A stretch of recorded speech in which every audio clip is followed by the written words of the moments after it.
Chimakurthi granite వ్యవహారం ప్రకాశం జిల్లాని షేక్ చేస్తోంది. మాజీ మంత్రి సిద్ధా రాఘవరావు కుటుంబానికి చెందిన వాసవి గ్రానైట్స్ వ్యవహారంపై సిబిఐ కేసు నమోదు చేయడం సంచలనంగా మారింది. జూన్ 25న గ్రానైట్ రాయి పడి కార్మికుడు మృతి చెందిన ఘటనపై క్వారీ యాజమాన్యానికి ఆలస్ అనుకూలంగా నివేదిక ఇవ్వడానికి మైన్స్ డిప్యూటీ డైరెక్టర్కు లంచం ఇచ్చినట్టుగా సిబిఐ ఎఫ్ఐఆర్లో ఆరోపించింది. సిబిఐ ఎంట్రీతో చీమకుర్తి గ్రానైట్ వ్యవహారం మరింత తీవ్రంగా మారింది. ఈ నెల 17న ఒంగోలులో సిబిఐ అధికారులు సోదాలు నిర్వహించి అరెస్టులు చేపట్టారు. కేసులో మొత్తం 6గురిని నిందితులుగా పేర్కొన్నారు.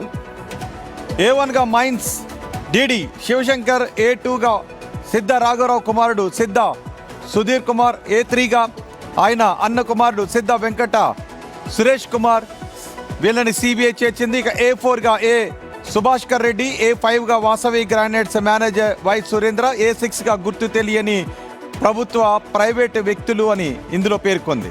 నిందితులకి సెప్టెంబర్ 1 వరకు రిమాండ్ విధించారు. దీంతో ఈ కేసు ప్రకాశం జిల్లాలో చర్చనీయాంశంగా మారింది.